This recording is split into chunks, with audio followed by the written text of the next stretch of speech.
good morning mga kababayan ko. Welcome to my YouTube channel, Ellen and Arthur Vlog. Kapag hindi pa kayo nakasubscribe, subscribe na at pindutin ang bell button para updated kayo sa aming mga video. Tara na!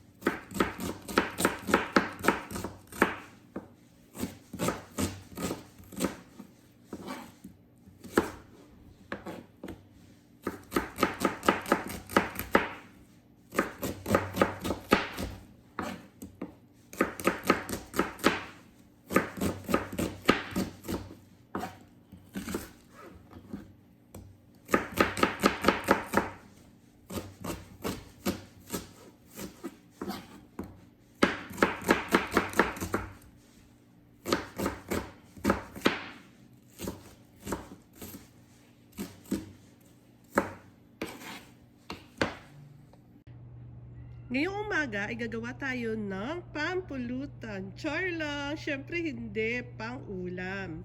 Ngayon ay gagawa tayo ng pares. Ang gagamitin ko ay maskara ng baka para naman maiba. Ang sangkap, maskara ng baka, onion leaves, garlic, onion, ginger, patis, salt, toyo,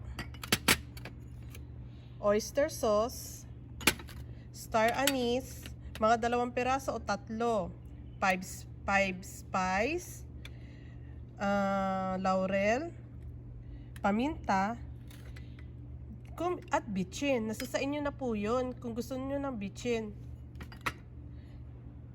Patis at tubig. Tara, samahan niyo ako. Nagpalutong na kami ng bawang, guys. Ayan.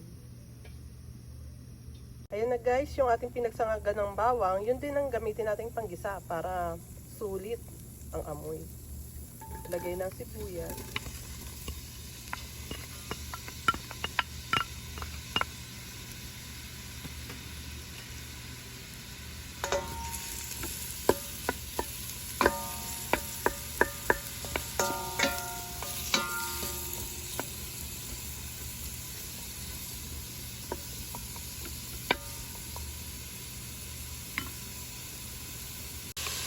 Lagyan ng luya.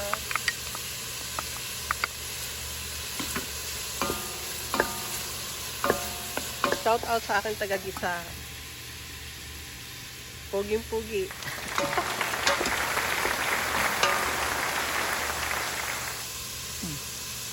O sige, yung bawang na sinusta natin kanina, humingi tayo ng konti. Tapos yung iba para doon sa sinangag natin. Sige, yung ating pampulutan, magpalamig na. Ang ating maskara.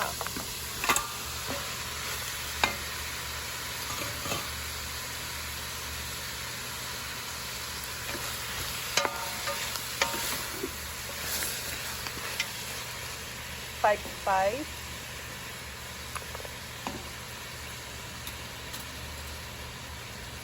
Ating paminta. Bitchin.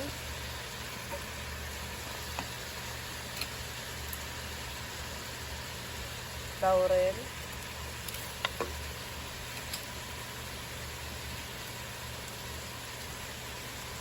Ang ating star anise. 2 lang ilagay mo.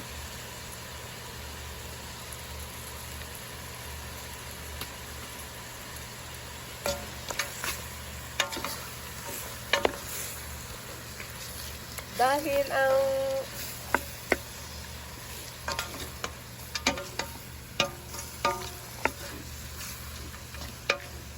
ang pares po ay medyo manamis-namis, lalagyan natin siya ng konting asukal na pula.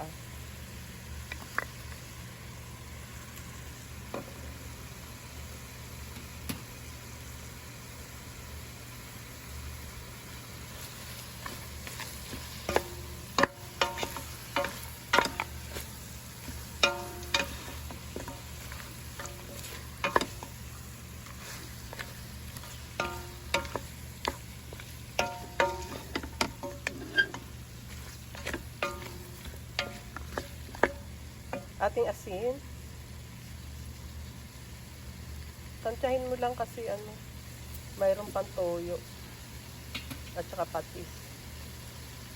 Ating tuyo.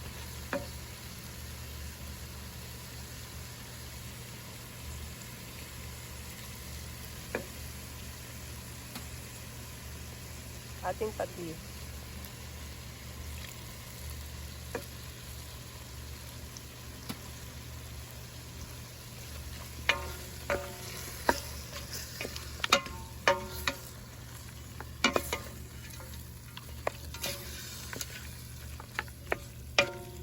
Suka.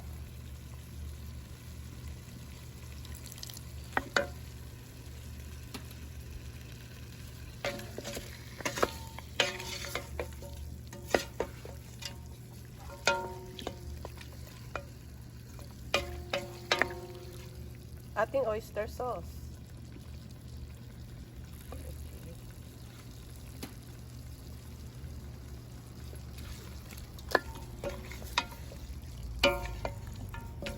Ang ganda na ng kulay agad eh.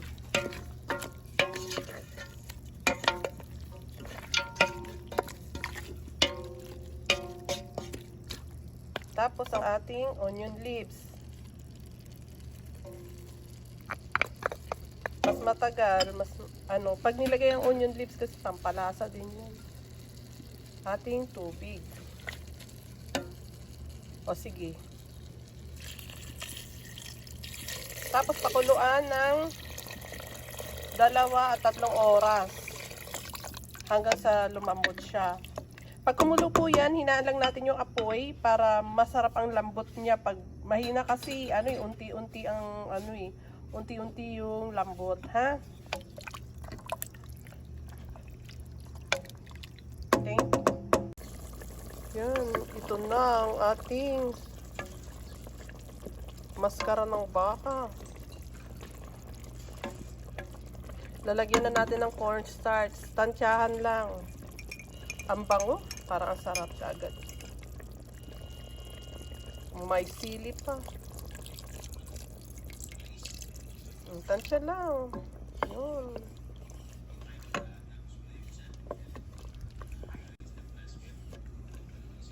Grabe, parang ang sarap. Sabaw pa lang, ulam na.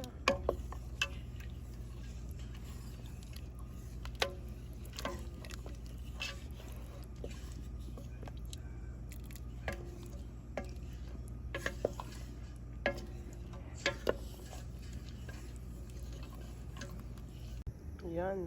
Lagyan na ng mantika yung pinagsangagan ng ating kanina. Ating bawang.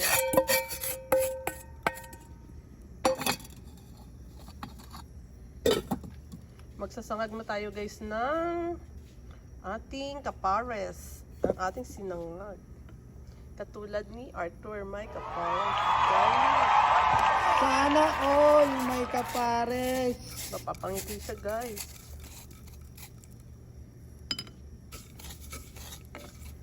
Yon. Okay, ilagay na ng kanin. Yung ating garlic guys, huwag natin masyadong sunugin kasi papait.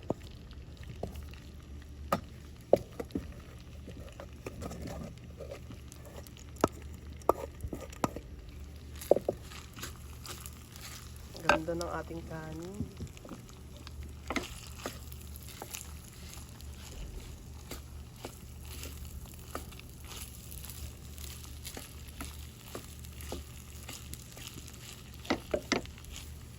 Bango.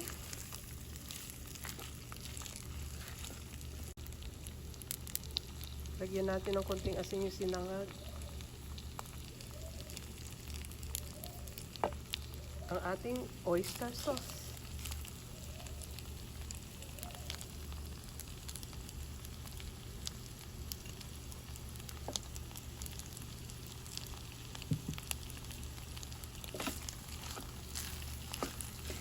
Nakakagutom guys, parang ayoko na mag-plating.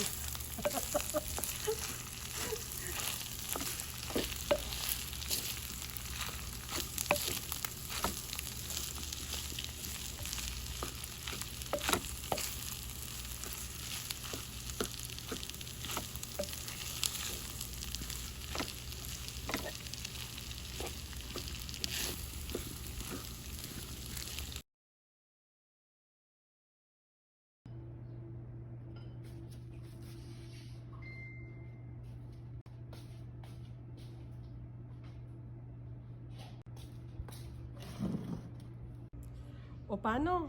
Sa mahabang proseso ng pagluluto ko, ay gutom na ako. Diyan muna kayo. Kain tayo. Titikman ko na to. Bay, mukhang masarap talaga ito. Itong pares na ito. Pwedeng pulutan yan. Kain tayo mga guys. Abo, so, sabaw na sabaw pala kay ulam na ay. Grabe.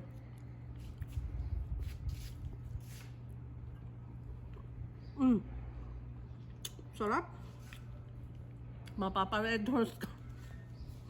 Kain ta.